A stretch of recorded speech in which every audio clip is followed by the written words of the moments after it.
Oh, we're live.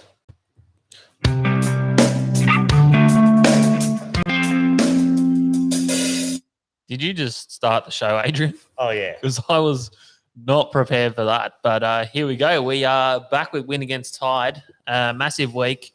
If I may touch on the lead up to the show tonight, it's been absolutely hell.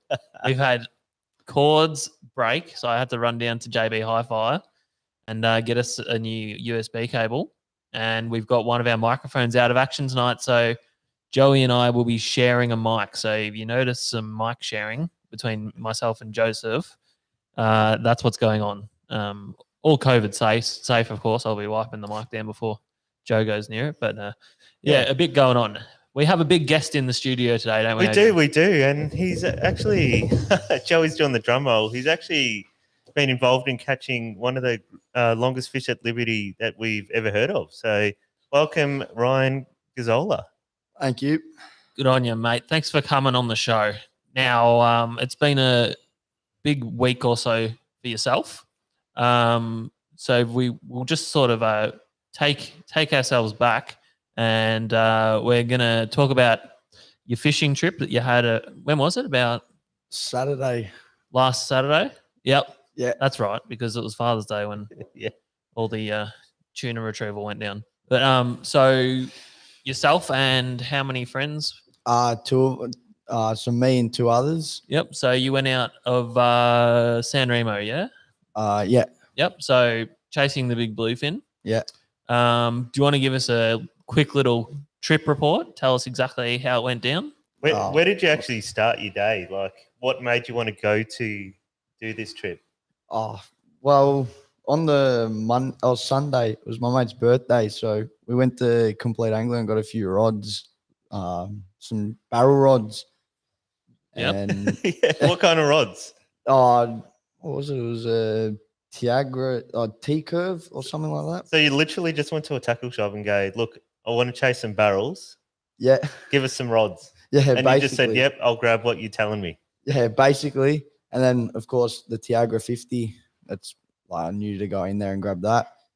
And then, we did that. We spent $1,500 or something online and everything. Bloody hell. Yeah.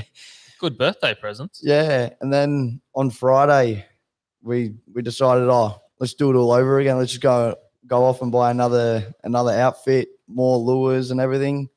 And from Complete Angler, Dandenong. And then I'll get a little plug in there, will you? Yeah. Sponoed. Yeah. Yep. And then last minute we thought, let's go for barrels tomorrow. So we went down to Phillip Island. Oh yeah. And because that's where the boat is. And we're like, we'll do it tomorrow. And so we got ready. So whose boat was it? My mate Jack, Yep. his dad. So yeah, he lets us take it out all the time. So good dad. Yeah. So this boat's on Phillip Island, is it? Yeah. So you drove down to New Haven and just go, we'll go out the eastern entrance and go for a barrel. Yeah, basically. So all that happened and we're like, let's do it. 7 o'clock happened and we're like, I can't be bothered, all this. Joey wants to know what you packed for lunch. You packed a lunch? Actually, one of the blokes that come up on the Saturday, Max, he decided to get chips and everything last minute. But like Joe's not happy. Hey, do you want to turn to the mic at any point here, Joe? Yeah. Just tap me when you want to talk, mate. Okay. You want to turn? That's all right. Keep going. Yes. Sorry, mate. Yep. And then so we went out the eastern entrance and we followed that line all the way to Flinders. We found two bird schools, nothing major on them or anything, just bait. So when you went out the eastern entrance, did you just decide, let's just head west? Yeah. That was your decision? Yeah, because one of the blokes that I work with, Luke, he's like, there's fish off Cape Shank at the moment in 40 to 70 meters. I'm like, yeah, sweet. All right. That's a lot of water between 40 and 70 meters. Yeah, exactly. And I'm like, we'll just go that way and see what we find behind, like all through there and stuff around Flinders and Flinders Bank in there.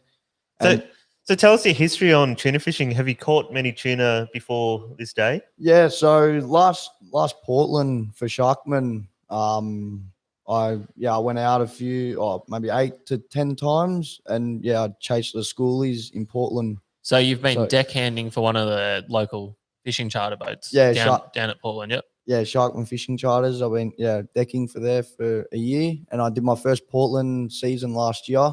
Awesome. And so I was familiar with tuna, just not barrels. Yeah. So safe to say you're very keen fisher. Yeah, very, very keen. Awesome. So where are we at with the story? All right. So we went out the eastern entrance. and he's headed towards Cape Shank because that's what he's been told. Now I think you ended up down at Port Phillip Heads, didn't you? At one point. What's that, Adrian? That's got to be.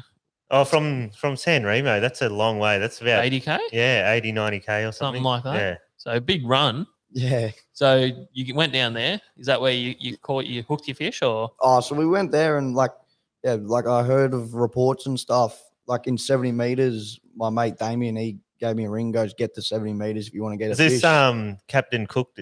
Captain Cooked. Yeah, Captain Cook. Damo, the seaman man. Yes, he likes lots of semen and lots of rags. Yeah. People won't understand what you're saying, Adrian. But Damien he owns does. a boat washing, what is it, brand that washes salt away off your boats. And he does. You got to tell people these things, not just make jokes about semen. It's called semen marine, people. Yeah. Anyway, Damo actually sent us a bunch of semen in the mail the other day. So thanks, Damo. Sorry, Ryan. I keep interrupting your story. No, all good.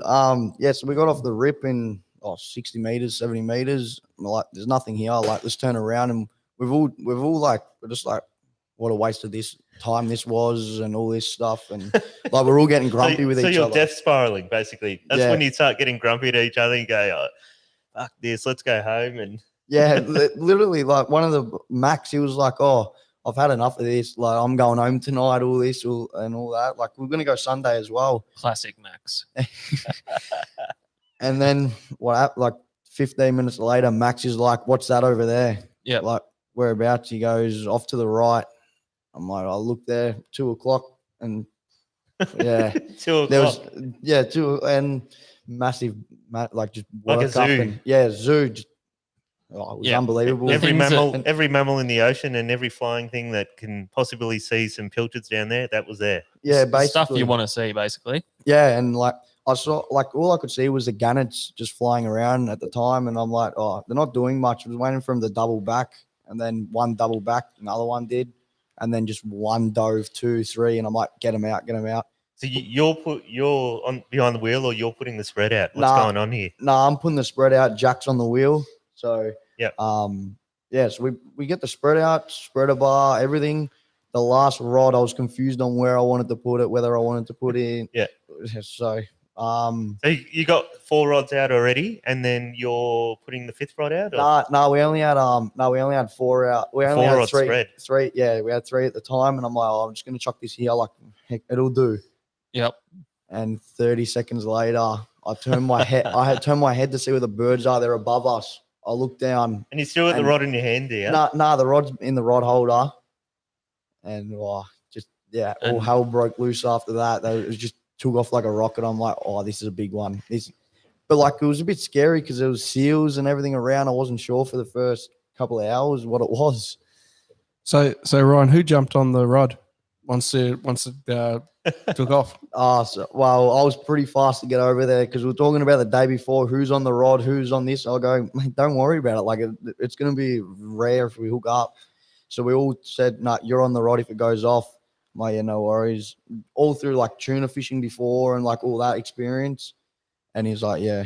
So it was an easy decision? Yeah, like as soon as it took off, I was standing there. Come on, Joey. He put all the hard work in. He's gone to the tackle shop. He's bought the rods. He's bought the lures. He's rigged them up himself, and he's called the trip, haven't you? Yeah, basically. So, and then he's used his mate for his boat, basically. Look, I'm just like when I go fishing, I just try and time it that it's only just me and Dave, and someone's got to drive the boat. So, so as soon as you find out Dave is bringing one of his brothers, you go, I've got some auctions this weekend. I can't come. Something like that. Oh, Joey. Yeah. So you're on the rod.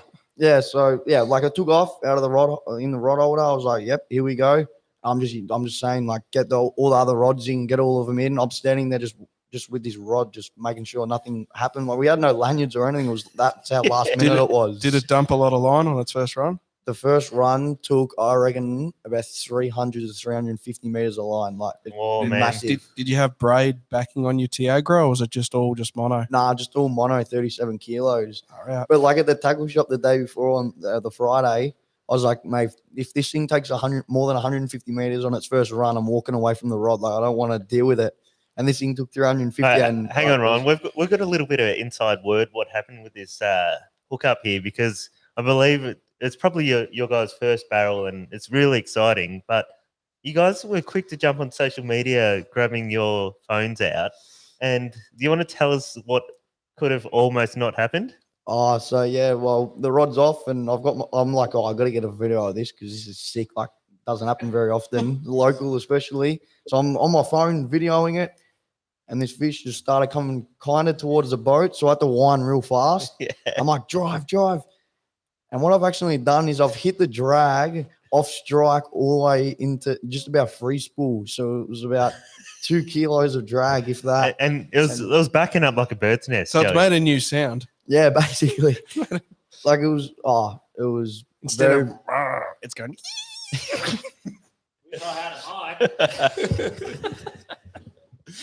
Thanks, Joe. Hope you enjoyed your turn of my microphone there. yeah, cool. We're sharing mics.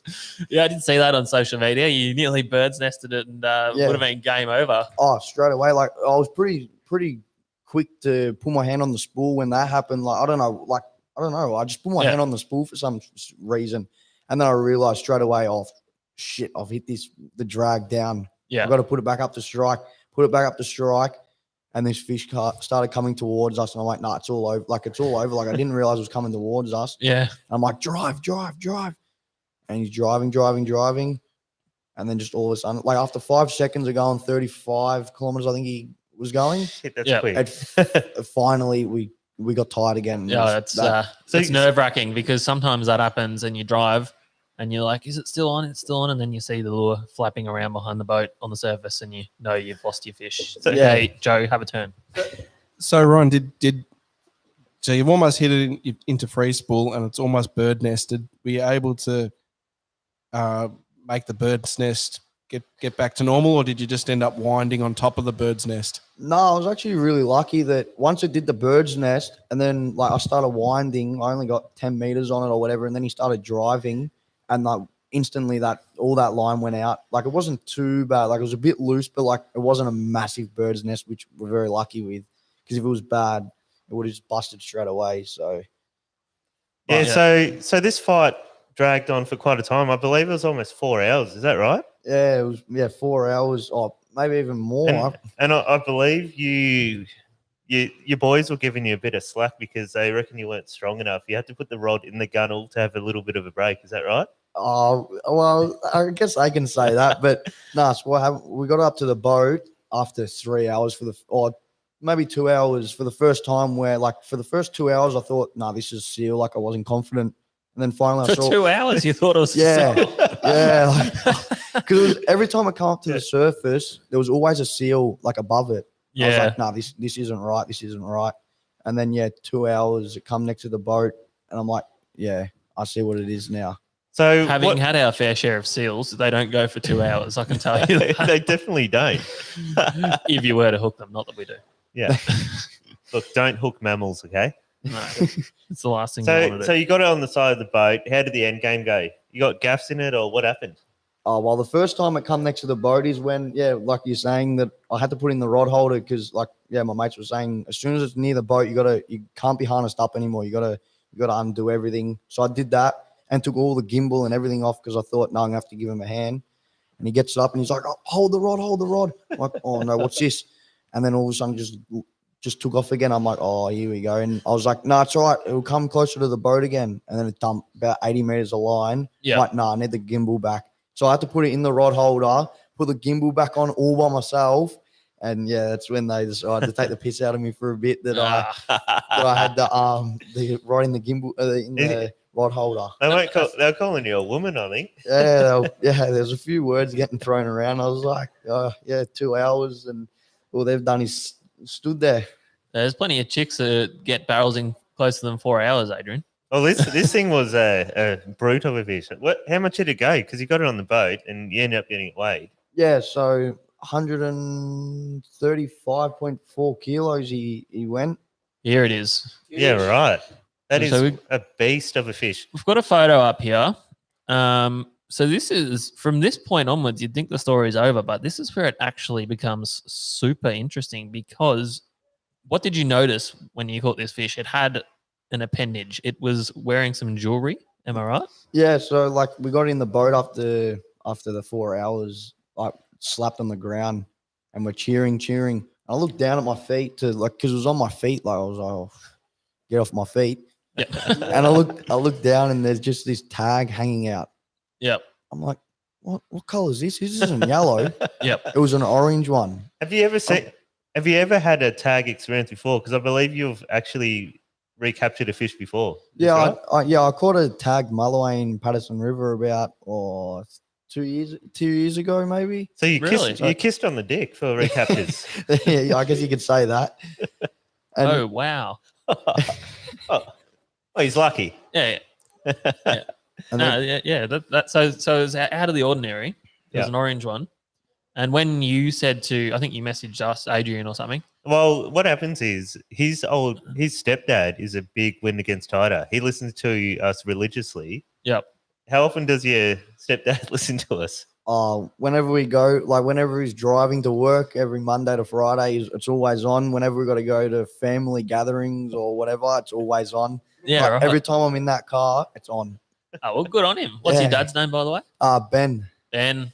Thanks very much, That's his Ben. stepdad, not dad. Okay. Sorry. But yeah, so he's told Ryan, you got to message the Wind Against Tide boys because they're best mates with a fishy officer down in Tassie. Yep. Jonah. Yeah. And so he's messaged us, and I saw this really early in the morning because I get up quite early, and I'm like, holy shit, this is something significant here. I'm going to send it to Jonah, and Jonah's got heaps of mates in Syro, Hobart as well, and he's forwarded that on, and it all moved really quick, didn't it? Yeah, it was like, it was such a surprise. Like just to get a barrel from local, and then this tag was in it. I was like, oh, what's happening here? This is crazy. And then Yeah. like you said, orange tag. All So from there. when we showed Jonah, he got very excited He did. because these orange tags. Well, were only, he didn't even tell us the significance of the tag. He goes, there's 2 tags that were done back then that said Hobart Syro on them. And one of them's greater than the other, but they're both pretty significant. And we didn't know what color the tag was because I think I asked you for a photo and you didn't send a photo. And how I actually got a photo was Andrew Page. Right. I called Andrew. I go, hey, Andrew, you were weighing this fish. What color was the tag? He goes, oh, I think it was orange. I go, oh, orange, really? Okay.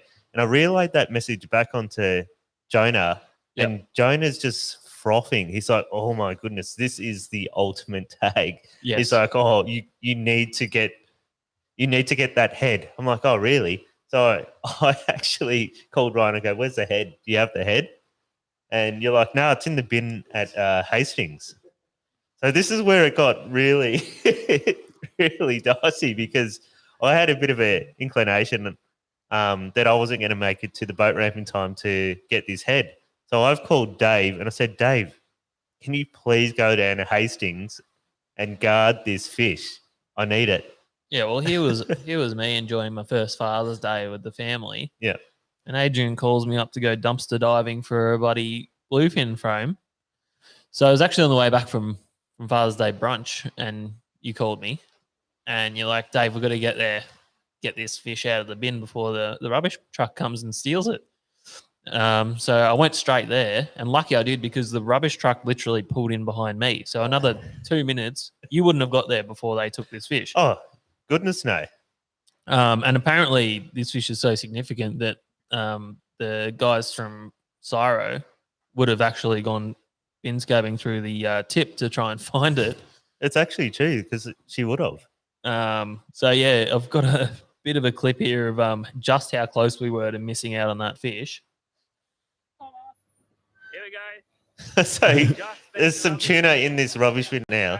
There's some heads there, but we'll And- save the 135 over here. Dave's got the 135 at the bin and he's just beat the bin man. Someone's nibbled at its head already, by the way. Yeah, so the funny thing was there was, I think, 3 weighed that day before. 2 of the other ones were from our friend Nigel.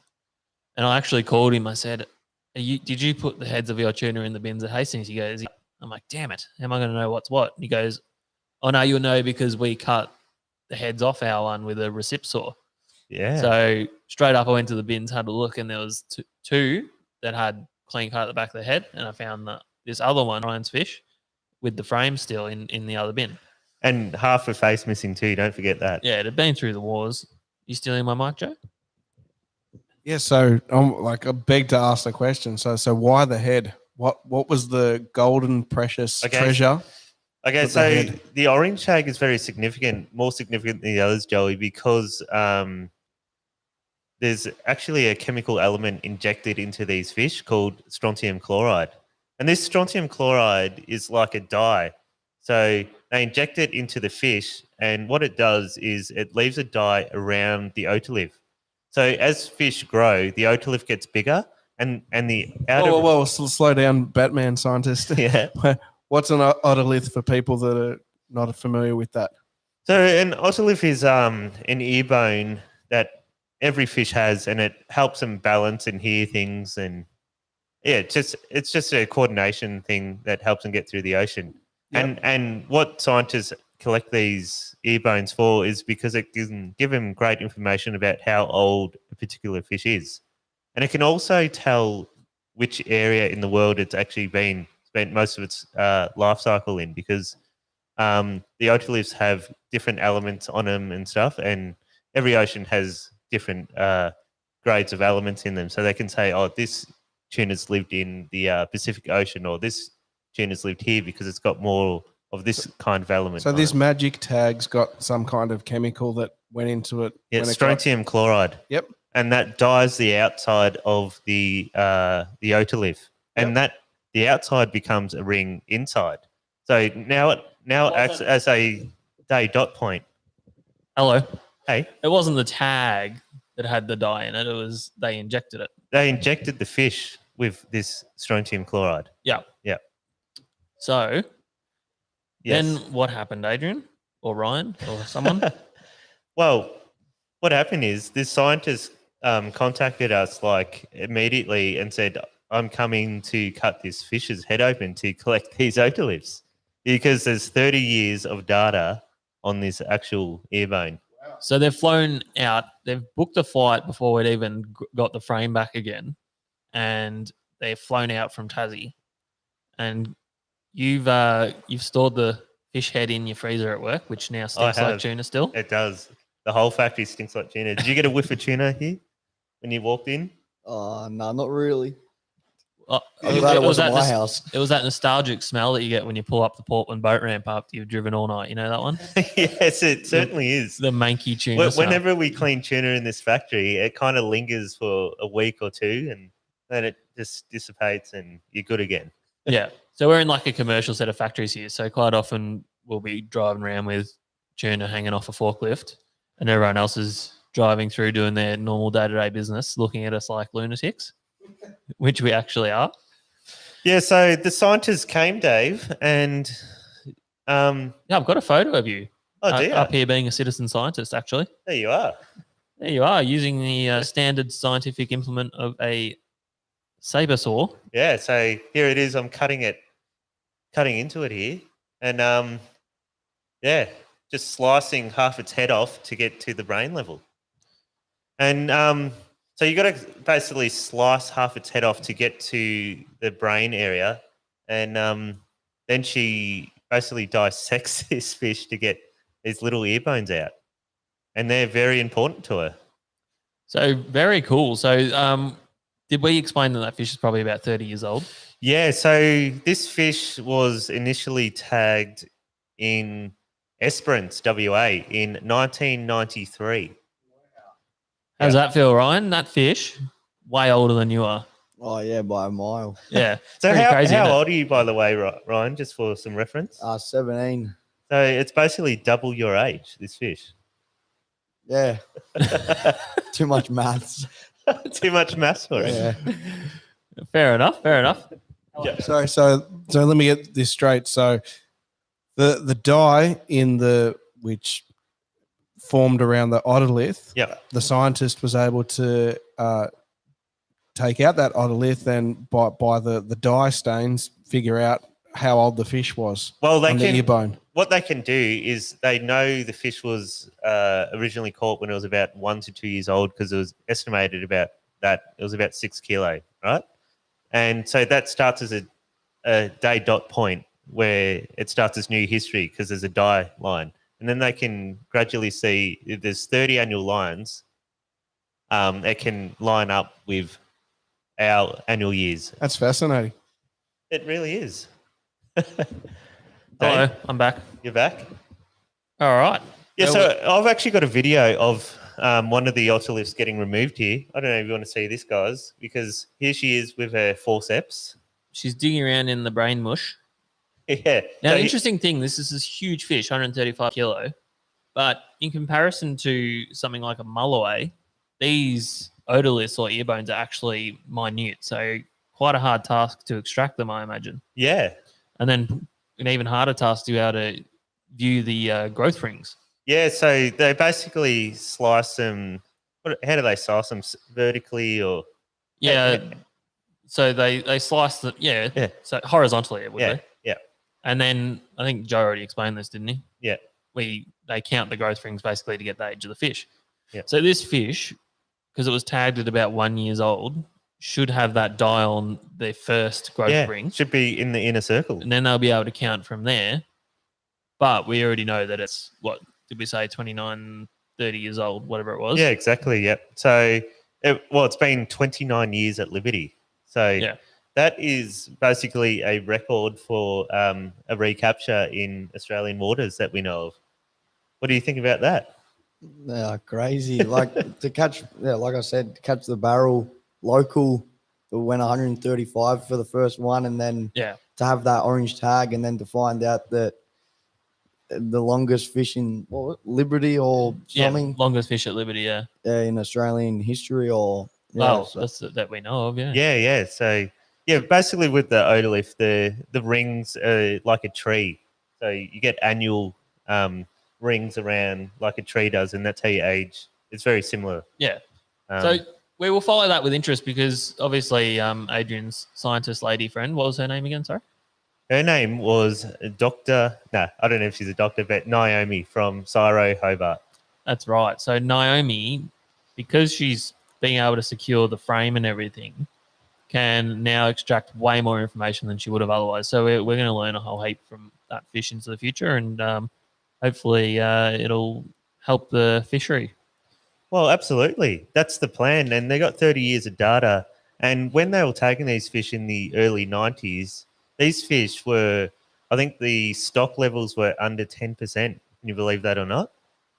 Yeah, no, they collapsed quite significantly, particularly around that period of time. And I've actually got quite a bit of information on this because in the 90s they ran a tagging program between 91 and 93, and Right. I believe they tagged a couple 100,000 of these fish on the Australian bite, and I've got some data where they actually received 9% recaptures back. And of those, Really? yeah, That's high. yeah. So Low biomass. yeah, Right. well, at that time there was a low biomass because Yeah. it was under 10%.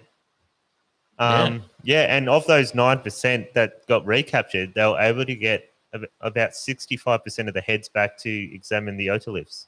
Yeah, right. And this one's been at Liberty for 29 years since that program in the early 90s. She escaped the mesh. She She did. escaped the net and survived a long time, swimming around there in the oceans. So, Rip Off Records is asking me a question. From the tree rings, can you determine what the weather was like, which is total nurture? That's what he's saying. Actually, you can, because the growth rings become quite smaller or bigger apart depending on the type of weather that these fish have been in due to the water temperatures. So, Really? yes. Crazy. Yep. Yeah, he's been having a crack at us, old rip-off. He's been niggling us. I've been reading it. Don't you worry about that. A big shout out also to UFish TV there, Brendan Wing, who's currently on a mega road trip up the coast, just driving on his own. And apparently he was keen for us to go live because we're going to keep him awake as he drives into the night. Yes, Joe?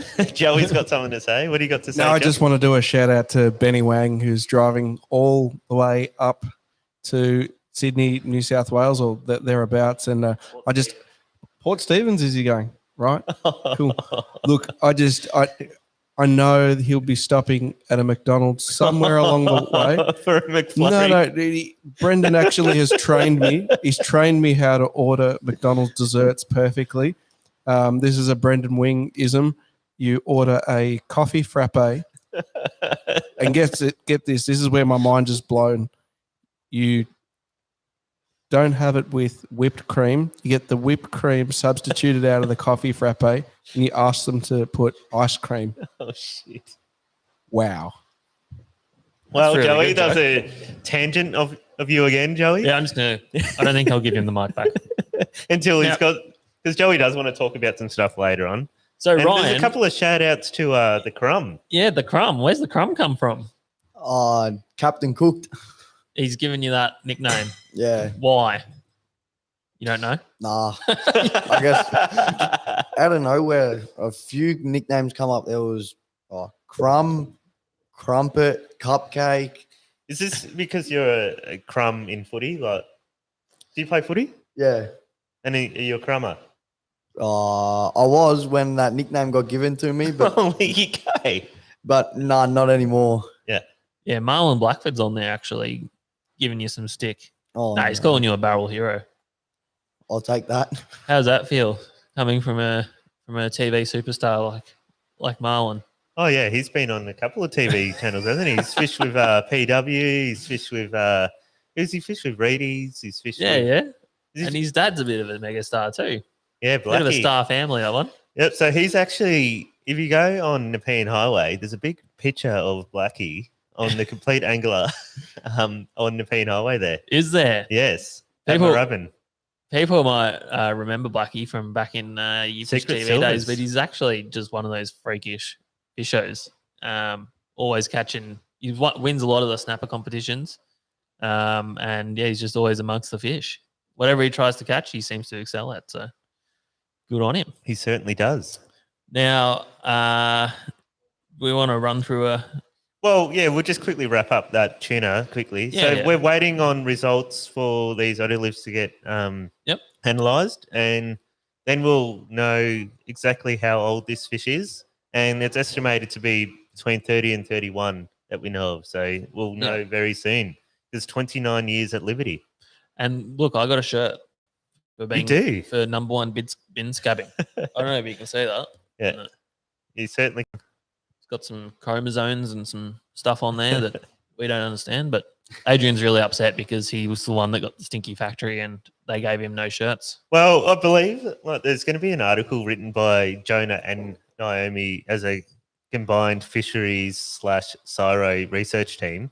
And they're going to involve Dave in this. And it's going to say, Dave, the bin scab saves the day for 30 years of history. I'll I take believe it. that would be the article. All about my bin scabbing Yes, techniques. not about lucky angler Ryan Gazzola catching a fish of 3 decades of a century. So How is the? Have you managed to eat it all yet? You still Oh. eating tuna every night? Oh, yeah, nah, not really. I got rid of a lot of it, all of it.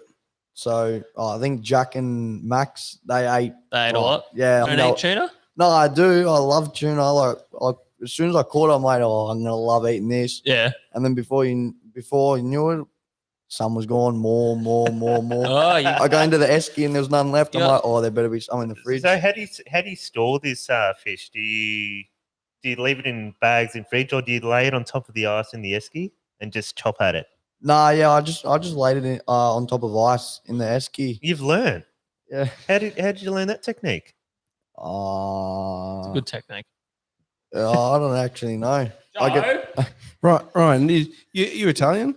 yeah. Yeah, mate. Creamy carbonara tuna pasta. That's my. I'm half Italian as well. Absolutely loved it. I introduced tuna carbonara to Dave, and we had a good cook up one day, and we had some like crusty garlic bread, and it was just magnificent. So that's what I recommend. Dave, was it really that good? It was actually pretty good, but There you go. I'll be quite honest with you. There was minimal tuna. tiny bit of tuna and a lot of cream, And mushroom, you know and what? bacon. We So had to wait a long time for this pasta cook. There's lots of phone calls to family members. Joey had to get the method right. look, Joe FaceTimed his mum and got all the cooking I instructions. didn't want to go that far, Dave, but he did FaceTime his mum to cook he put a spread on for us, basically. Look, you've got abundance of cream, bacon, mushroom. How can it not taste good? And then like little slithers of tuna. I didn't want to overdo it. I didn't want to overdo it. I didn't want it to be like, hunks of tuna. Like it's got to be like very fine and delicate. You got to get You want it moist. It's like Manu Fidel. It's all about the sauce. Shit. Got to have the sauce right. Good. So, Joey, I believe you did a bit of fishing this week. Do you want to tell us what you've done?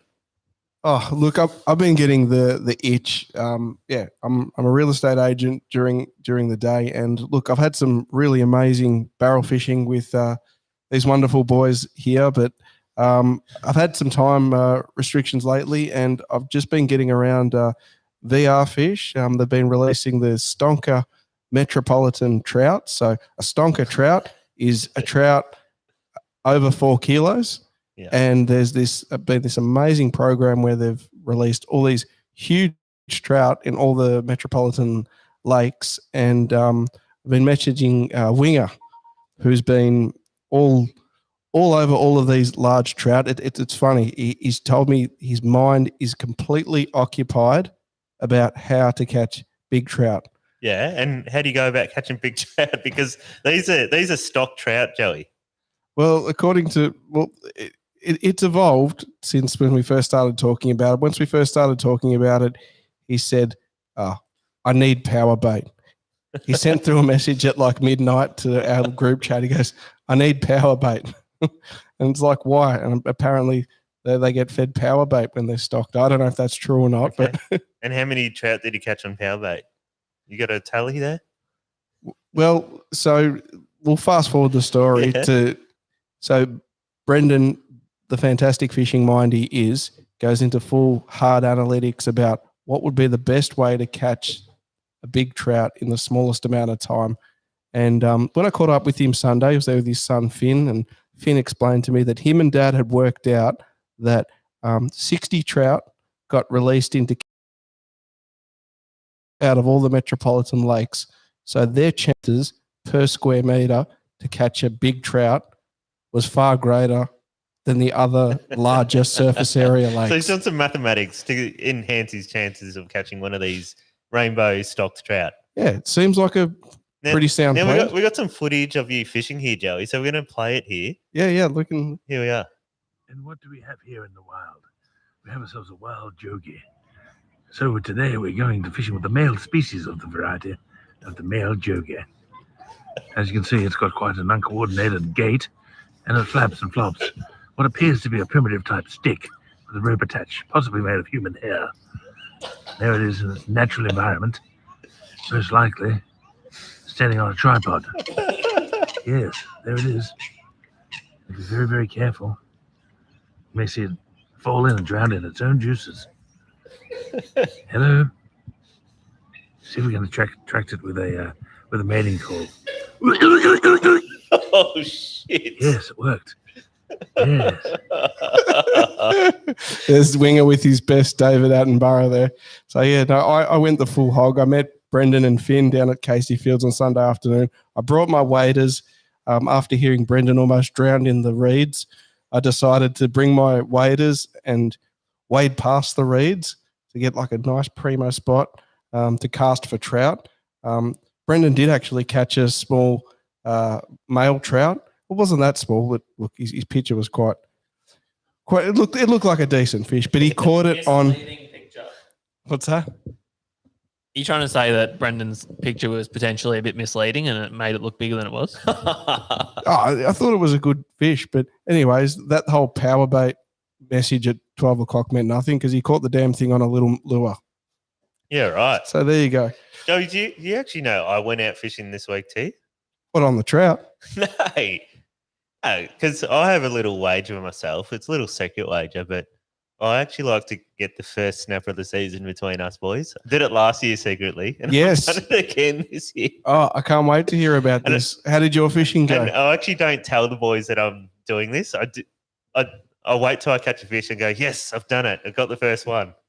And Dave's Just quickly, Keto one is saying get some more mics, fellas. But if I can give you the tale of sorrow, about 5 seconds before we were going to go live, we discovered that one of the input ports in our switcher board Channel 3's dead. is actually dead. So the microphone over there with Joe, we've got 4 mics in here, so one each. So we've got one down at the moment. So that's why me and Joe are swapping microphones between each other. It's not ideal, but we will rebuild. The show must go on. Yes. Yeah. So I like to get the first red of the season. And it actually didn't upset many people at all. I think- No, well, I wasn't jealous of you being out there in the freezing cold all night. No. No, but Joey was quite impressed because he goes to me, Age, what you got here? This is the classic Western Port starter pack. Do you want me to find a photo of this fish? Oh, yeah, I actually don't even have one. But he goes, this is I'll the find one. classic Western Port starter pack. You got a 6 kilo gummy and a 4 kilo snapper. That's bloody beautiful. Just one of each. Yeah, exactly. You fish much in Western Port, Ryan? Nah, Nah. nah. Port Phillip boy? Yep. And Is what's it- your favourite? he What's your lives- favourite fish to catch? He lives 200 meters from the boat ramp, if that.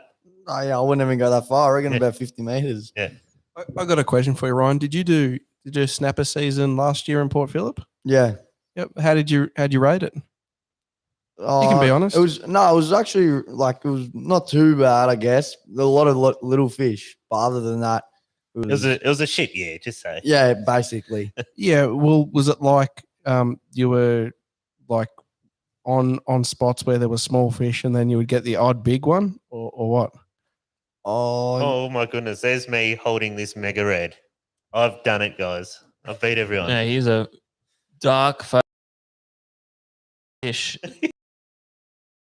You can. from fighting through 26 stingrays, 5 gummy sharks, and Well- some rock cod. Well, I'll not very pleasant. I actually went out onto Western Port. I go, you know what? I'm going to kick back with my beanbag on the tinny, and I'm just going to go down to Coronella Way, put a spread out, and just relax on this beanbag, look at the stars, because it's a beautiful, clear night. And it didn't turn out that way, Joe, because as soon as I put the rods, out, it was gummy shark after gummy shark after gummy shark. And I got to a point where, like, I've got to kill one of these. Who wants a gummy shark? And Joey put his hand up and goes, I'll have one. Now, you gave Joe a bit of a test because Yes, we've discovered over the years that Joe never ever fillets his own fish. I did. So So, you gave it to him whole. what I did is obviously when you catch a gummy, you slit under its neck to bleed it and you rip the guts out. And I chucked it straight in ice and I gave it to Joey the next day. Go, here you go, Joey. There's some lovely, beautiful fillets on this beautiful shark here. And he loved it. And I go, Joey, you eaten that fish yet? Oh yeah, Dad's cooking it up tonight. I go, oh, did you fillet it, did you? And what happened? And I perfectly timed everything. Well, it was Saturday. It was Saturday evening, the day before Father's Day, and I made some arrangements to see my family on Father's Day. And Adrian just lives 5 minutes up the road, so worked out beautifully. Had a ice down gummy. I was able to collect that and celebrate Father's Day with my dad, and go, "Hey, Dad, look what I got you. look what I got you! Some beautiful fresh fish for us to eat during the week." So, Yeah, so I've done that. Tested Joey, had a beautiful time. Won the snapper comp again on my own, and it's all done. And Dave loses another year. I didn't know there was a competition. Like I said, I kept it to myself again. Well, I've done it again. You know what? If I knew there was a competition, Adrian, I wouldn't have entered it. So don't worry. Joey was actually really excited about the captures that I got. He even, because his motor's down on his little 420, and it made him get excited. He's like, I'm getting the motor for this 420. I'm going out catching these snapper. And Joey's about to explain what's happening here. no, I had Father's Day lunch, and while we were eating Father's Day lunch, I was sharing the success of your fishing trip. I said, Dad, Adrian, he absolutely had a fantastic trip. He got a snapper and a gummy, and we're going to eat his gummy and all of this. And he's like, and he said, Joe, oh, we should have bought Adrian's motor. I said, well, I told you, like I was ready, like because my dad and I, we've got a 420 Dory. It's about 2000 hull. It's had a 40 horsepower Mercury Force on it. It's been really good to us over the years, but it's got problems that we can't get to the bottom of. We changed the coils, we changed the stator. The last thing that needs to be changed is the CDI unit, which would be probably changing the whole motor. But look, after a nice Father's Day lunch, Dad's given me clear instructions. He said, go to the boat show this year and find a motor for our Dory. Yeah, right. Well, Joe, you're going to be at the boat show anyway because we're going to be at the boat show broadcasting live. We're going to be live broadcasting, so make sure we get some new cables for this. What do you reckon, Ryan? Yeah, probably a good idea. I'm He's really not looking impressed. forward to moving the whole setup again after we've just got it set up. Yeah. It's going to be fantastic. Now, don't worry, I'm going to have it rigged up just where it's plug and play. So. Oh, I look forward to that. But it seems like every time I get here in the afternoon for a podcast, you're freaking out, wires everywhere. Well, we've done the GoPros big everywhere. move upstairs, and it's been frantic. You've been hard at work. We should actually take a little video up here because we've got walls, we've got stairs, we've got lighting. Yeah. So we've got a heater. We just need a ceiling. We've got Yeah, TVs. We've got monitors. we certainly do. We've We're been very busy here at Wind Against Tide. Yeah, we just need a roof, Yeah. and we're pretty well sorted. But it's a good job, Adrian. You've done a bloody ripper job there, mate. Oh, thanks, mate. Claps, claps, claps, claps, claps. Now, What do you got for us, Davey? oh, nothing special, but Okay. So I was going to touch on the boat show again. So we've got the stand at the boat show. Don't know if we've mentioned that one already, but be good for anyone who enjoys the show, or even if you don't enjoy the show, to pop down, say good day. We're going to be grabbing people as they walk past to jump on and podcast with us. We want to hear your story. We're going to have a bit of merch there, hopefully. And and, lots of beer.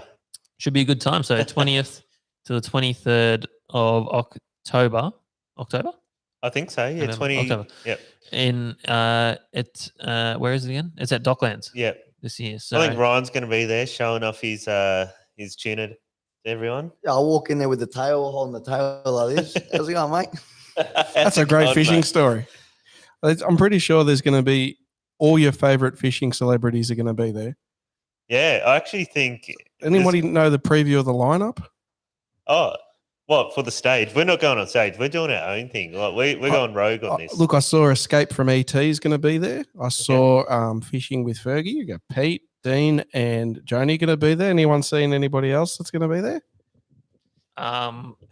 no, but refer to your boat show guide to find out who's going to be on the main stage, because I think Charlie Micklehoff's actually organising that this year. So Yeah. sure he's got some great guests lined up. What about Shell? Michelle, I don't know if she's going on stage, but I'm sure she'll be there representing Worth and Black Magic and that sort of thing. So Ryan, you were saying at Paddo River near Adrian. Yeah. So I don't know if we answered this before. What is your favourite fish to catch? Would you say it's the big bluefin? No, No? no way. Not What- a barrel. No. What is it? Was that too painful for you reckon? Yeah. No, Okay. it's like bringing a stingray up off the ground, the bottom, I guess. So, Really? yeah. So what's more your kind of thing? You said before you recaptured a mulloway. Yeah. Was that near your house? Yeah, that was, just at the bridge there at Patterson River. Yeah. Okay. So, Yeah. But my favorite, it's a hard one. Probably squid whiting and You know what? snapper. Squid is one of my favorite things to chase because it's fun. You have lots of banter with mates and you just talk shit, and it can fire like this when you're death sparring like you guys were hating each other on that barrel trip, and then it all happened. Well, squid do that quite often, and it's then- what makes it fun, and it's very entertaining and competitive. They And- do. Yeah. And then as soon as they start annoying you, you just point one at them and it squirts all over them, and then they're not happy with you again. That's right. Then you end up like Adrian in this video that I'm about to play, where you get Oh, he looks upset. where you cop it. Go, Adrian. It's squid. It's inky and watery mixed in. It was like I was in a bukkake party there. Oh gosh. It wasn't like pure ink. You like had the cocktail of water and ink. Yeah. Yeah. Well, that's what she said too. But Has it? When have we've had a podcast since our squidding adventures, haven't we? yeah. Oh, yeah, but the next last week, day, yeah. actually, I went out and I went back to the spot and extracted the rest of the pod. If you haven't seen our squid adventure, it's live on our YouTube channel, and it's great. It's full of banter and lots of big squid. Yeah. So subscribe to our YouTube channel because there's some great content going up, including Joey's bizarre adventure in exotic Thai pond. Yeah, I'm on it. I'm editing it, Joe. Don't you worry. But yeah, so I went out the next day after our last trip, which is up on YouTube. You know who Shane Lowry's favorite fishing celeb at their boat show's going to be this year? I think it might be King Kong Donkey Kong Man. It's all right. It's Joey. Joey. The Southwest Dominator. He can't talk, Shane. He doesn't have a mic. He's had his mic privileges revoked. But yeah, if you want to throw up a photo off my lappy there. So I backed it up. The next day after our trip, I went out with our good mate Suraj. Can you press the Suraj? Yeah, you got to hit the button, Adrian. That's him. Yeah. So that is the week. I'm saying. So Ryan, you fish Port Phillip Bay a lot. You're not seeing squid this big, are you? No. Look, that's a 5-foot man, but it's still a bit scary. Oh well, It's still a big Port Phillip squid. Bay. You go down to Davies Bay there, and they're all like 10 centimeter to 20 centimeter things, and you can fit 10 on your fingers, basically. Basically, snapper lollipops. I look at them, or Yeah. Mulloway lollipops. One of the two. That's it. Ah, Sweeter onto the Mulloway. eating the smaller ones, Adrian. It's not all about size, mate. It's absolutely not, No, it is. unless you catch a 100-pounder. That's you're not going to bring up your Mulloway again. Oh, are you? no. You just referenced it again. No. You need a swear jar for every time you talk about your Mulloway. Back out the next day, and the squid was still on. So myself, Suraj, and his mate Jeremy went out, and we got about another 15 or so of those. We've probably have quite a few of them of that larger size Yeah. class again. So definitely in that time of the year where the big squid are in Western Port, and I've seen quite a few people getting into them, which is good. So Well, exciting times. It definitely wasn't as much banter as our trip, was there, on your trip that you did a charter on? Because if you want a squid charter, write down on this live stream now, and Dave will take you out. He's a charter operator. Well, we might do a few. You never Yeah. know. We Because might snapper season's around the corner. We've got one under our belt. We've got plenty of big squid, so it's on. come out of charter retirement and actually do a few this year. Leading You up heard that into- here first. Win against Tide charters happening. Yeah. We're going against Sharkmen here. No, we're just small fry. Dimmer's pretty good on the fish, isn't he, Joey?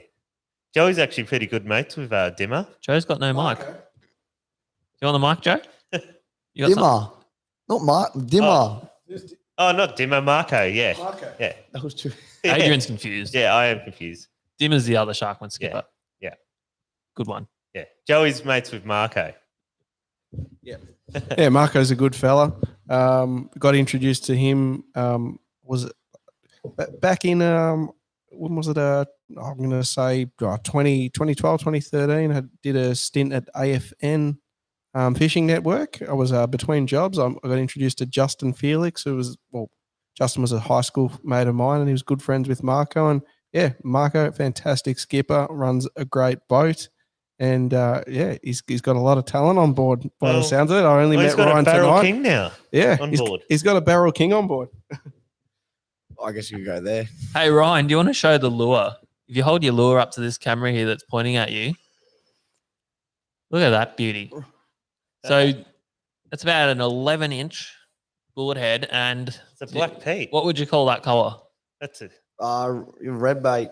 I reckon that's a King Brown Oh, colour. King that Brown, one, mate. what was it? A red bait. Yeah, King Brown. that Come on, one. mate. You failed the test. It's like a squid. Yeah. Yeah, a narrow squid. So it's replicating the old famous Helco King Brown color, and it's done the job, mate. They've even put like these little wings on it. Like, look at that. Yeah, mate. They're pretty popular, those little shiny wings. Yeah, Do you think the fish care? probably not. That one did. Yeah, That one liked the winged version. Yeah, very cool. Kind of a lure of the week there, by the way. We'll just throw that one in there. Joey's top lure of the week. Yeah, why not? Joey's segment that never really got off the ground. All right, do we want to go through a couple of reports, maybe, Adrian? Yep. Welcome to the hookup. Very exciting times, Adrian.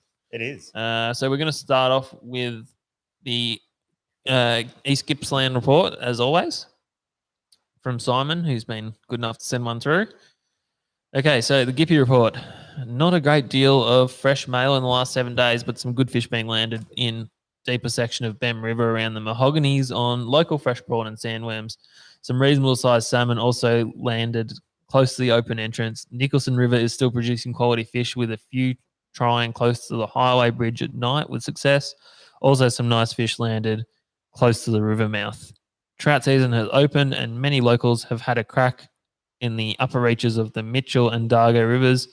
Always a busy time with family groups camping and making a big weekend of it. A few EPs and small bass being landed on plastics around the Mitchell Highway Now, do you bridge catch currently. EPs yourself down at the river?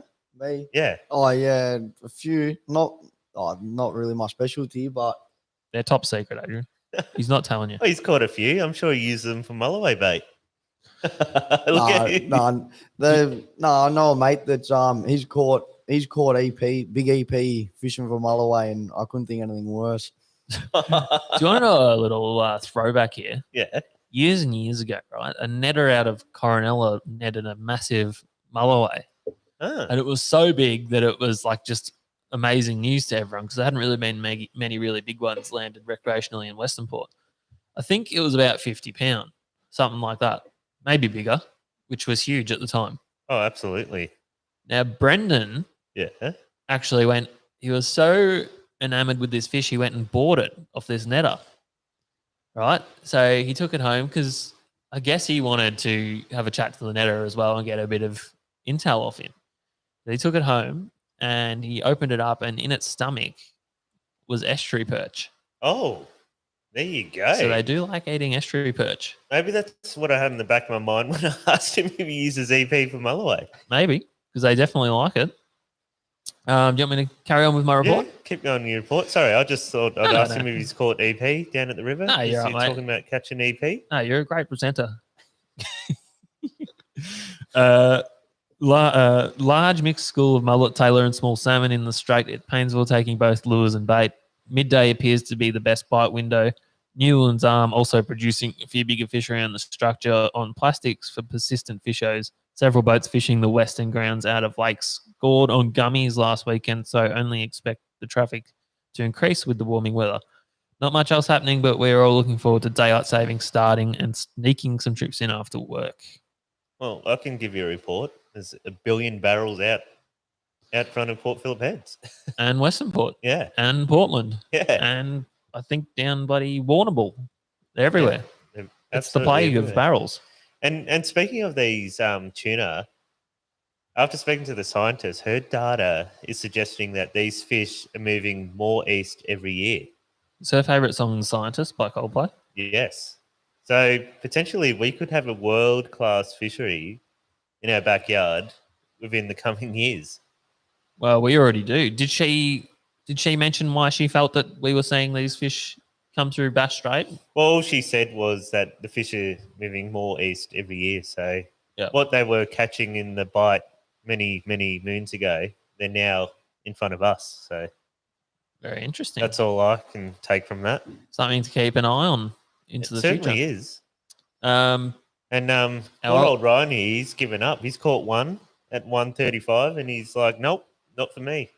No, it'll change. There'll be a few more, I reckon.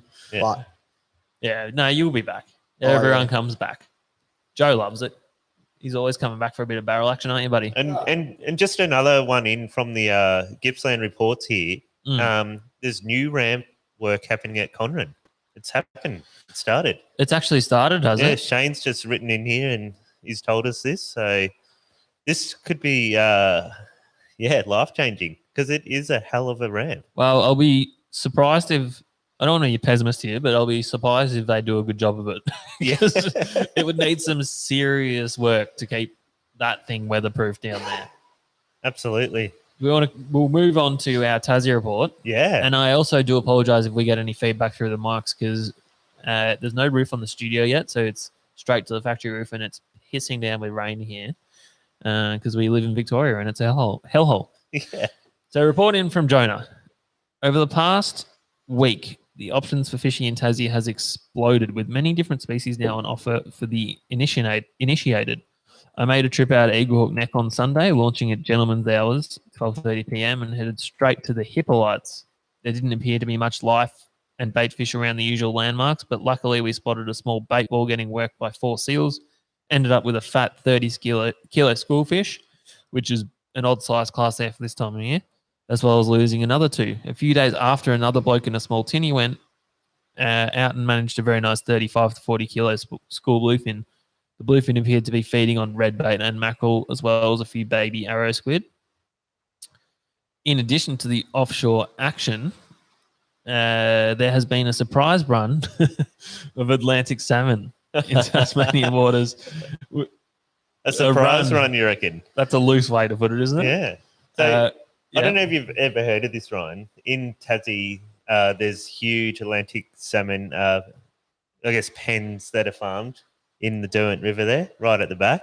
And every now and then there's a break through in the nets. And I believe this time 200 ton have escaped. Which Jonah's very excited about. Yeah. And 200 ton of fish, that's a lot of fish escaping. So when 20,000 fish, he's saying. Yeah, yeah. And they're all weighing up to 6 kilo. Right. So you've done the maths on that, have you? I've done the maths. Done the maths. But anyway. Did he catch one? Well, he's what you can do in Tassie, because this is part of a recreational fishing license, you're able to obtain a net, and you're allowed to set nets to catch these fish. Is it because they're introduced? No, you can do that for any fish. It's not just salmon. So they're just relentless down there. Yeah. So Jonah's dusting off all his netting equipment. You don't even understand how excited he is about this. He counts it as money. He goes, "That's $500. That's $400." When these fish swim into his net. Is this? I think I've got a photo of one of these escaped fish. Do you? Yeah. Is that it? Is that one of them? That looks like a brown trout. No, that's an Atlantic salmon. Oh, there you go. Big dog. Yeah, I think that's one Jonah sent. So he said they're all, right up there with 6 kilo or something. Well, that's a fuzzy screen, but I think it says 6 point something kilos on there. That's a mega dog. They're real fat boys. And could you imagine eating 6 kilo of Atlantic salmon? That's a lot of salmon. So they're appearing around the inshore bays and estuaries, which is exciting news for a select group of fishers as they begin to scramble to make the most of these fish. Yeah. Local Tassie wind against tider James Salmonator Robinson managed 15 of those horse salmon. So I think that's where that photo is from. Over 2 nights, with fish averaging 7 to 9. Oh, there you go, 7 to 9 kilo each. Yep. Okay, this is classic Jonah, with an estimated value of around $150 per fish. Yeah. I just got to say quickly, one of my favorite, during the week healthy meals is to have crispy skin Atlantic salmon. Like Adrian was saying, they've got those pens down in Tassie there, and I'm sure it was definitely one of Coles's pens that got a break in it, and those salmon got out. But I love salmon, crispy skin salmon with like vegetables and chips. Very nice. Yeah, it's another Foodman tip for Joey. Good old Coles salmon pens. Well, it's funny you say that because when the price goes up, Coles and Safeways have locked prices, contract prices for these salmon. So it's not going to affect Coles and Safeways, but it'll affect a lot of the fishmongers because they don't have locked in contract prices.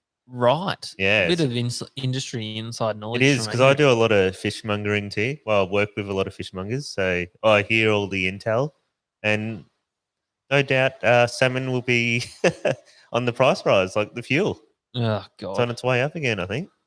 No, it's not yet. No, it's but I heard it. I just saw. Yeah. So anyway, James was using his secret square hook rig, which appeared to do the job well. Must have been an inside joke there.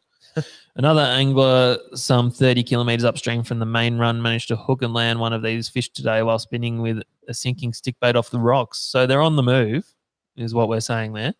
Yeah, fantastic. And that's the extent of the report there from Jonah. Well, did you get a picture of his tuna?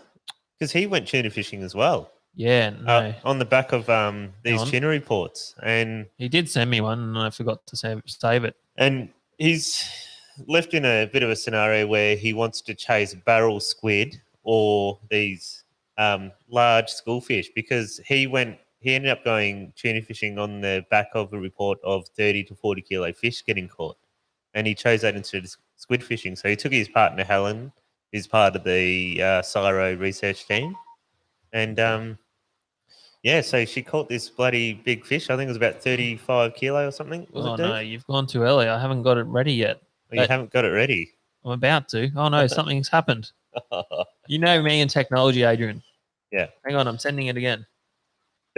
Dave's struggling to get this picture of this tuna up, which I'll have up any second Oh, now. it's a contest now.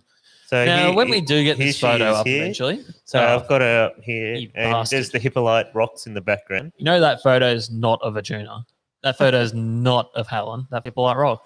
That photo is of his new motor. Yes, it actually is. His old boat fitted with a 225. Yeah, Mercury? it's a V6 Merc. Yeah, Yeah, he's and very excited and about it. It's an absolute rocket ship. This thing goes about 90k an hour. This little 17-foot boat. You imagine that, Ryan? Well, No, not he's got really. an Eden craft just like you do. You got a 250 Yamaha on it. And how fast does this boat go? About 75 to about 75. 75k an hour. What about your Eden craft, Dave? With the Well, it used to do 75. when you had a Suzuki 250 on it, Yeah, or a little bit more. And Yeah. now it does 85. and that's with the 250 V8 Mercury. That's right. Yeah, right. It's quick enough. Definitely quick enough. Hey, Adrian, Cato wants to know, because you actually have history with Tassie, he's going to Tassie in November. Where's a good land-based spot? Oh, so when I used to go down there a lot when I was a young little Padawan there. A young little fellow. Yes. I used to live down there. Oh, my old man used to live down there in Sandy Bay, and in Sandy Bay, there's a beach there that has a nice big drop off, and you literally walk on the beach, and there's a drop off that goes down to about from 500 half a meter to 2 meters. And you literally stand on that back and cast metal slugs there, and you'll catch as many Aussie salmon as you like. There you go, Cato. And also Sandy down, Bay in Hobart. here's probably the only thing I know is the jetty off Pirates Bay at Eagle Hawk Neck. The They squid are get going a lot crazy of there. squid. Also, if you go down further south to South Arm, Cremorne, there's good squid fishing there as well off the rocks, and heaps of oysters off the rocks too if you want to feed yourself. In November, there might still be some escapee salmon kicking around too. If you go spin some lures in the Derwent or Well, wherever they are. Well, Fisheries Officer Jonah reckons these salmon will only live for another couple of months. Yeah, because they're too dumb to hunt in the wild. So you got to pick them Do off. you reckon that's what it is? Yeah. They're so used to. I thought it might be the salinity levels as they get further out the river might freak them out and cause some kind of No, psychotic. because they sea run naturally anyway. Yeah, but because Aren't the pens in the ocean? they are further down the Derwent, but the more you go to the ocean, the greater the salinity levels, isn't it? I thought they were literally in the ocean. The Oh, pens. I thought they were in right down the Derwent River. Are they? I don't know. Who knows? None of I'm us know Jonah, anything. Jonah will correct us. Yeah. You been Um, down to Tassie? Me? Nah, too cold. Too cold. Actually, Melbourne's colder, but Yeah, still. it's not even much colder than here. They're both cold. Rip Off Records reckons. Yeah. Here's a tip for you, Adrian. Big mulloway cruise the beaches towards the weed beds at Flinders to Shoreham on dusk. Flinders to Shoreham, Big Mulloway. Eh? There's some good squid grounds there, actually, in that area he's talking about. Yeah, awesome. Good squid and whiting grounds. Well, Memphis told me I was supposed to put this in the report Memphis. last week from online. Yeah. Fishing tackle. Hooked online. What's it called? Online tackle. Fishing Spot on. online. They're actually spot on. These They're- guys. Yeah. Yeah. online. There you go. Sorry, guys. I forgot the name briefly. He got on the whiting down there at Shoreham about Yeah. a week ago. So Oh, very good. there you go. There's my whiting report done for the year.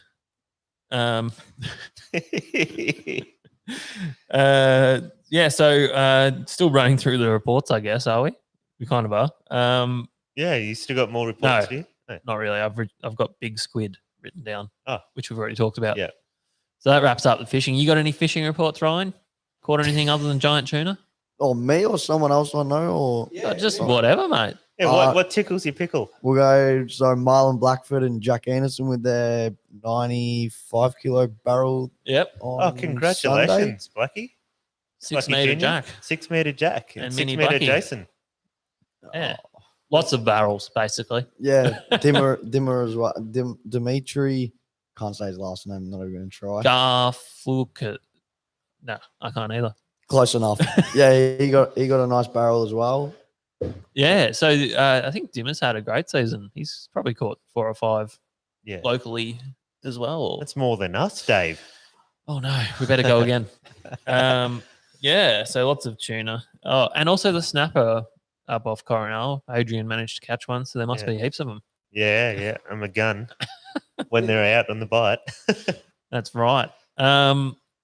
So I've got to grind my gears there, Adrian, but Oh dear. I Hang kind on. of already complained about it. Let's go about To Peter Griffin for You Know What Really Grinds My Gears. Thanks, Tom. You know what really grinds my gears? Right, we had a bit of the mic wasn't the only thing that went tonight. We had an issue with the one of the cables, Oh yeah, the HMI cables. and It I was like, oh, was freaking out. I'll take one for the team. And I raced down to Frankston, which is 10 minutes away. Just made it back in time for the podcast. I went to JB Hi-Fi. Now, this is the worst set out store of all time, isn't it? Well, the cables aren't all in the cables. No, there's random things placed in random spots. Now, I ended up having 2 employees Mm. take about 10 minutes to find this cable for me, searching from top to bottom of the store, Adrian. Yeah. If they don't know where stuff is in their own store, how are we supposed to know? I don't know. You got thoughts on that, Joe? Well, you got the job done. You got the cable back to And we're all running. Yeah, We're we're all nice and running. smooth. We got there in the end, but anyway. But I do have a grinds my gears. And yeah. Oh, Oh, hit the button, Adrian. No, we've already hit it. Joey, what's he grind my gear? yeah, I'm just gonna put it out there. It's so awesome to see a steady stream of local barrels come in. I'm really excited when I'm in my busy work day and seeing that everyone's enjoying these amazing fish. You know what kind of grinds my gears about the barrels? Why do you have to put local in front of a barrel? Yeah, you just snubbed, Just say you snubbed went, me. you caught a barrel. That's it. And that's my grinds gears. It just says local on the board up at the Gantry. Like, we've had such a steady stream of these fish. Like, let's just say the location. It was Cape Patterson. Was it Woolamai? A launch Was off it- Hastings. Hastings. Well, that doesn't do much, but like, we should be. I think if we were disclosing the locations, it doesn't have to be exactly. It has to be, an area, but that might encourage more people to come down and try for these fish as well. I can see it as a good thing, not a bad thing. I know it's an amazing capture to have. It's an achievement, but they are pelagic fish, and quite often we talk about this on this podcast. The barrel size tuna, they might be in one spot one day, and they could be 40, 50, 70 Ks down the coast the next day. I just think it would be really cool to say on the Gantry shot, just some rough location. Doesn't have to be the GPS coordinates. Oh, traditionally you just write the port that you launched at on the board. Yeah, but I'm just a specific location would be great. Gunnamatta, Flinders, Cape Shank, Woolamai. Joey's Would you quite like upset about GPS this. marks with that, Joe? There you go. He wants your middle numbers, guys. That's basically what's grinding his gears. He goes, I'm not getting enough middle numbers. Please give them to me. So there you go, Andrew Page, Waymaster of Hastings. Joe would like for you to write on the board Hastings instead of local. No, he wants like, quarter off Gunnamatta. Gunnamatta. That's what he wants on the board. That's Dave. not how it works, Joe. If you go to Portland and you catch it off Bridgewater, you don't write Bridgewater on the board, do you? You write where you launch from. You're right where you launch from. Your port. I think we should write Hastings because the pictures go international and people are like, what the hell's local, man? Jackie Anderson's given his middle numbers. He's saying 3634. Punch him in, Joey. He's punching him in. I can only imagine where that might take us. Probably not a barrel spot. No, it's Um, probably the old male. hey Joe, are you going to sing the intro song to the question segment? Didn't you write something? Hit me with your questions or something. We'll get it. We'll get it made. Yeah, no, No, Joey's. come on, mate. We want a live version of it. Oh, here we go. Joey's got a song for us. Hit me with your questions. Why don't you hit me with your questions? He's not liking it. Hit me with your questions. Oh, fire away! Wasn't ready for that. He's- Ryan's really embarrassed by Ryan, the did you efforts know there. that Joe's an actual musician? You, Can you guess? yeah, that he's right. not, can you guess that he's not the vocalist? He slaps the bass. He's the bass guitarist. Yeah, I can see why. They let him do some backing sometimes, don't they, Joe? You do some backup singing. You know, some little random noises. Getting attacked by a mozzie. Yeah, so we've had most of our questions come through on the live feed, but there's a couple there on Insta. Well, I don't know, you might have more there, Adrian. Mine was playing up. But Harry Top Taylor wants our opinion on down rigging for snapper. You tried that, Ryan? Down rigging. Yeah. Yeah, Yeah, with no, I never heard of that bibbed one. lures and stuff. Never heard of that. Yeah, well, I'm pretty sure it was like a Lee Rayner made that one famous a few years ago, didn't he? He was doing that. I Years back. think he did in Port Phillip Bay, down rigging for him. Joe wants to say something into my mic. Yeah. Yeah, great question. I haven't tried down rigging for snapper, but last season I was on a fishing trip where we fluked a snapper in Western Port, where I was fishing on a friend's boat and our anchor wasn't holding near the shipping channel. Not supposed to anchor in the shipping channel, but we were off to the side and the anchor wasn't holding, and he just had a whiting rig out, and we'd actually been drifting down the channel and we cooked a 4.5 kilo snapper. So I haven't down rigged for them, but I do know that it is popular. When I told a few friends about this, it is popular to actually drift down the channel and try to catch snapper. Yeah, right. So you're saying because you drifted, you were trolling? Because your anchor pulled? Well, that's what I was going to say. It's basically like soft plastics fishing. You're basically just lifting a bit of plastic off the bottom while you're drifting, but you're using a downrigger to keep a bibbed lure down there. It's basically the same thing, isn't it? No, it's different. But who do you know who's It's- down rigged? Yeah. Not a lot of people do it, but apparently it's a well-used technique up further north, up the Gold Coast and stuff. A lot of guys do it up there. Yeah, I reckon you'd want them to be pretty active. Probably like a warmer, when the water's a bit warmer and they're a bit more aggressive. Probably your best shot for that sort of thing. Jack Anderson reckons he caught a snapper on a jig while trying to catch cooter for his bait in Western Port. Yeah, I did. I had a session where we had all salmon and stuff busting up, and we were dropping metal jigs under the salmon and catching pinkies. Yeah, But, but Pinky's under the workup, so that's pretty cool. Yeah. There is another question. Someone saw a tall, lanky dude going through the bins at the boat ramps, grabbing tuna frames.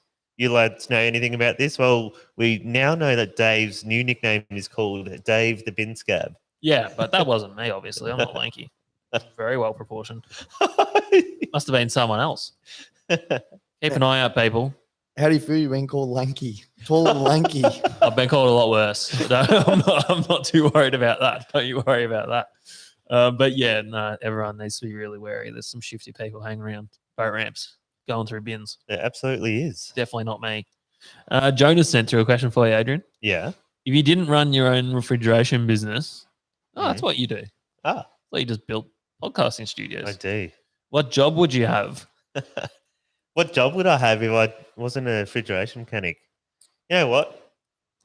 I love the thought of being a professional gambler. I wasn't expecting that one. Imagine going down a Crown Casino there, just going to the roulette table and go $10,000 on black, Yeah. and it lands on red, and you go, that was cool. I suppose. I basically do that when I go barrel fishing. Yeah. Gamble a tank Well, of fuel. Basically, that's what you're doing, and Basically, whenever you go fishing for glory, it's all about gambling. Yeah. And with food, you can chase stuff inland, like whiting and squid, and you're almost 100% chance of getting a feed to eat. Yeah. But if you go chasing these large bluefin tuna, yeah, it's a bit of a gamble. Well, it is. Yeah. So he wanted to put that question out to everyone. What would your ideal job be if you're not doing it already? I think Joe's kind of it'd be gigging, yeah, Joe? Yeah, well, I already do that. So like, I play music on the weekends. I also do real estate. But if those things didn't happen, I would love to just actually be a chef. No, honestly, I'd like to be like a chef in a great restaurant. Dave's just laughing here. He loves the response of a Joey. No, I'm laughing at Shane's, Yeah. and that's not how that's not how professional gambling works, Adrian. Okay, Yeah, I don't think they get professional if they just drop 10K and that's- lose every time. that's right. And Cato reckons someone bet 48K on Richmond to win. So if Yeah, you weren't well- a landscaper, what would you be doing? You're quite young already, so you got a lot of life in front of you. Nah, fishing. Like working on the charter, be a skipper or something. Yeah, you love it. Yeah, it's better than landscaping. It's too hard on the back. So, are you a people person? You enjoy helping people catch fish, or is it more the actual being on the water and enjoying that aspect of it? Nah, both Yeah. by far. Like, yeah, you get good customers all the time, and then you get ones that just they're shitty. Like, you know, What have the shit ones been What's like? the worst customer? the worst customer. Oh, That's the say. And what's their name? I'm just gonna go off what I remember. Like, this was this year actually. Like, 'cause Yeah. I can't remember many bad ones. This year. Well, it was a bad we- snapper season. You would have had a lot of people panicking, like, "Are we going to catch fish or not?" Oh no, this one was actually because we bagged out this one. So yeah, we went to this spot and there was 3 of them. They booked the boat, only 3, and so we get to this spot, we're sitting there, 15 minutes, 20 minutes. We bagged out, done and dusted, bagged out them 3, me and the skipper. So what's that? That's 15 fish in about half an hour, 45 minutes. Yep. And then, yeah, they were all happy. We get back to the ramp. They're like, oh, yep, to eat. Like, thanks for that and all this.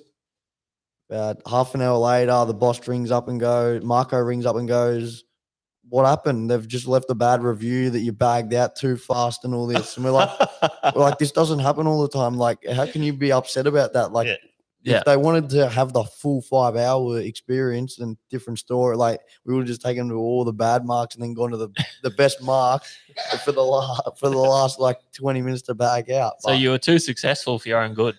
Yeah, like it clearly states in the description that once we're bagged, like we can't release because they're air bladders. Yeah, which I think that. is responsible. I Yeah. think that's very responsible approach at things, especially when you're trying to protect such a species of fish that live quite long and they take quite a long time to breed. Yeah. Well, they really don't cope well when they're caught anything more than like 8 12 meters. meters. Yeah, 8 meters.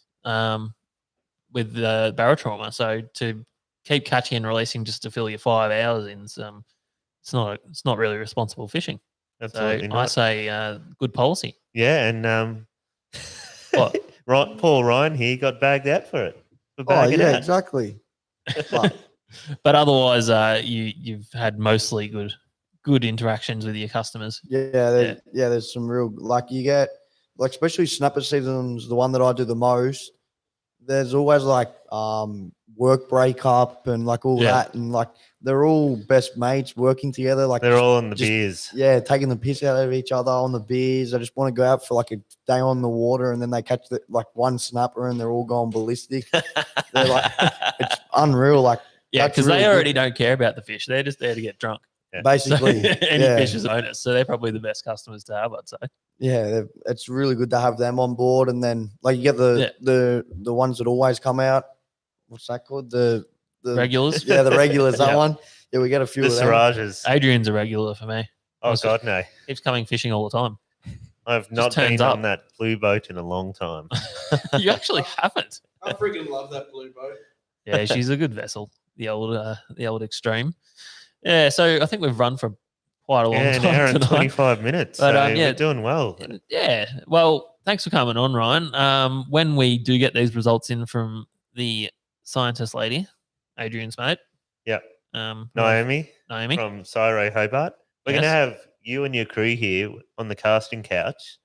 We're going to have a casting couch, and we're going to have working mics and working cameras, and it's going to be a great episode. Mate, that was a bit of a small slice of hell before we started podcasting tonight. But yeah, thanks for sticking with us, Ryan. And yeah, we'll have you on again soon. Yeah, thank you so much. It was a real pleasure having you on and listening to your stories, and it's been quite amusing. Joe, I'm giving you my microphone to sign out to the rest of the world with. Have a fantastic weekend, everybody. We'll see you next time. You want to say goodbye to all your mates there, Ryan?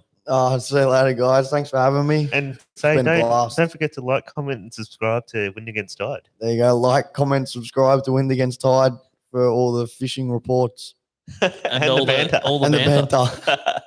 Hit my button. What's up, you bloody legends? Thanks for listening to Wind Against Tide again. That's it for another episode. Please like and subscribe to our YouTube channel. You'd be doing us a massive favor. Hey, Thanks, everyone. guys. Winger made it alive. He just told me.